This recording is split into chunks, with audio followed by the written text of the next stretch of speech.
इम्तियाज़ पनामी साहब, भागने का रास्ता मत तलाश कीजिए। आपको अच्छी तरह मालूम है कि हमने आपको सलाम नहीं किया है। आपसे हमारी कब बात हुई है? ना कॉल पर कोई बात हुई है आपसे हमारी, और ना ही व्हाट्सएप पर कोई बात हुई है इस वक्त हमारी आपसे। हाँ, एक मरतबा हमने आपको कॉल लगाया था, तो आपने अपना नाम ही गैर मुस्लिमों वाला बता दिया था। हालांकि यकीनन आप गैर मुस्लिम हैं, हमको मालूम है, क्योंकि आप मुसलमान तो हैं नहीं।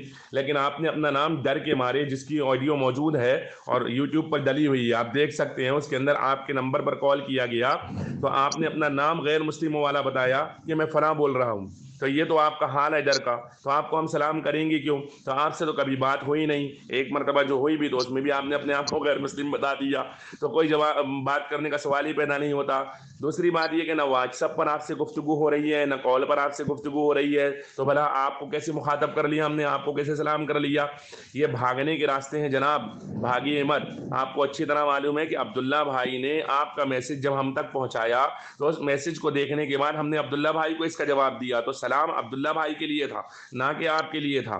तो आपके लिए सलाम हो ही नहीं सकता है, हम आपको मुसलमान मानते ही नहीं है। तो आप भागने का रास्ता तलाश कर रहे हैं, क्योंकि आपको मालूम है कि हिफ्जुल ईमान की बोली पर आप तो क्या, आपके बड़े बड़े हमारे सामने नहीं बैठ पाएंगे, जितने बैठेंगे वो भागते हुए नजर आएंगे। यही हाल हुआ था उमैर कासिमी का, यही हाल हुआ फैजान चूजे का, कि वो भी बात करने के लिए आया, वो भी भागता हुआ नजर आया, और यही हाल आपका भी होने वाला है। बहरहाल आप सामने आने की कोशिश करते हैं अगर, तो हिफ्जुल ईमान पर तैयार हो जाइए, बात कीजिए, इधर उधर बातों को मत घुमाइए और भागने की कोशिश मत कीजिए, समझे आप? आपको अच्छी तरह मालूम है कि अगर आप अशफाक अहमद रजा के सामने बैठेंगे तो आपको अपने अकाबिरीन को काफिर मान कर उठना पड़ेगा, क्योंकि आप उनका कुफ्र उठा ही नहीं पाएंगे। आपके अंदर ये ताकत, ये हिम्मत है ही नहीं, ये जुरत है ही नहीं।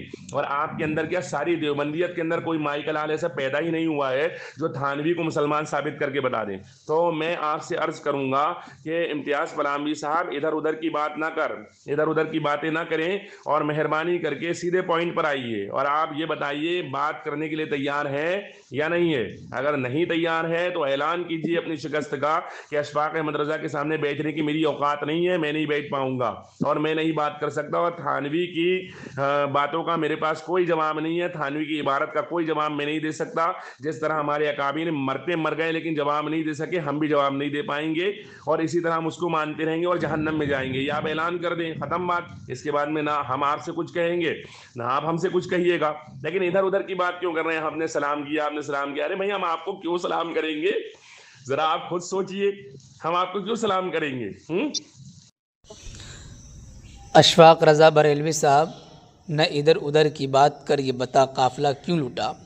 वही कहना चाहूँगा कि इधर उधर भागने की ज़रूरत नहीं है, बकवास की ज़रूरत नहीं है। पहले ये बताएं कि आप कुफ्र से तौबा कब कर रहे हैं, तजदीद ईमान और निकाह कब कर रहे हैं। क्योंकि आपने मुझे सलाम किया, आप अपने मज़हब के बागी हुए, अपने ही उलमा और मुफ्तियान किराम के फतावा की रोशनी में आप पर कुफ्र लौटा है, आप दायरे इस्लाम से खारिज हुए, आपका निकाह टूटा है, क्योंकि आपने एक देवबंदी को सलाम किया है, मुसलमान माना है।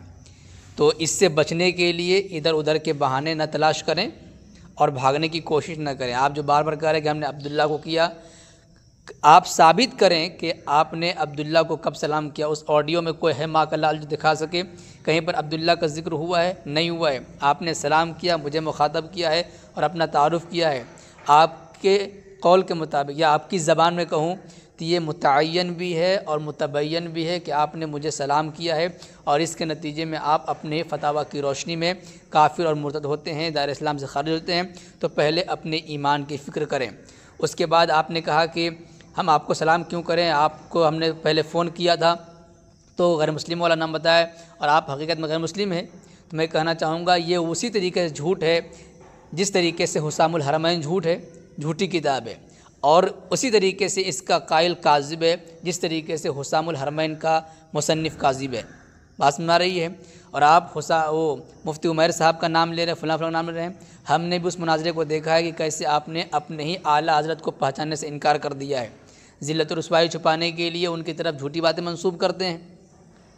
और जहाँ तक बात है कि आप हिफ्जुल ईमान को लेकर के रट्टा लगाए हुए हैं, उसी पर मुनाजरा करना है और कहते हैं कि थानवी का ईमान साबित करो। मैं कहता हूँ कि इस मुनाजरे की जो बातें शुरू हुई हैं वो ज़ुबैर रज़ा की बातों से शुरू हुई है। हमने शुरू से ये बात कही है, हुसामुल हरमैन को मैं दुनिया की सबसे बदतरीन झूठी किताब मानता हूँ। کوئی بھی زندہ مردہ رضاخانی کے اندر اگر ہمت ہے تو وہ آئے سامنے، کسی بھی اعتبار سے ثابت کرے کہ حسام الحرمین جھوٹی کتاب نہیں ہے۔ ہم ثابت کریں گے حسام الحرمین جھوٹی کتاب ہے، اور آپ ثابت کریں کوئی بھی رضاخانی کہ حسام الحرمین سچی کتاب ہے۔ جب حسام الحرمین کا جھوٹا یا سچا ہونا ثابت ہو جائے گا تو عبارات اکابر دیوبند پہ گفتگو کرنے کی نوبت ہی نہیں آئے گی، اسی سے مسئلے کا حل ہو جائے گا انشاءاللہ۔ بس سمجھ آ رہی ہے؟ تو ادھر ادھر کودنے کی، ہانکنے کی، لفاظی کرنے کی ضرورت نہیں ہے۔ آپ کی لفاظی سے آپ کی جاہل عوام مروب ہو سکتی ہے، لیکن انشاءاللہ اہل سنت والجماعت کے حقیقی مصداق، احناف کے سچے ترجمان علماء علماء دیوبند آپ کی لفاظیوں سے کبھی مرعوب نہیں ہو سکتے، اور آپ کے جھوٹے جال میں کبھی انشاءاللہ آ نہیں سکتے۔ اگر ہے ہمت، جرأت آپ کے اندر تو آئیں، اور جو آپ نے ترتیب بتائی ہے کہ وہ چینل پہ آئیے اور ثابت کیجئے آپ اپنے اعلیٰ حضرت کی لکھی گئی حسام الحرمین کا سچا ہونا۔ اور اگر نہیں کر سکتے تو آپ اعلان کر دیجئے کہ آپ کے جھوٹے اعلیٰ حضرت کی کتاب حسام الحرمین جھوٹ کی پالندہ ہے، جھوٹ سے بھری ہوئی کتاب ہے، دنیا کی سب سے بدترین جھوٹی کتاب ہے، اور کوئی بھی رضاخانی اس جھوٹی کتاب کا دفاع کرنے کی ہمت، جرأت اور طاقت نہیں رکھتا۔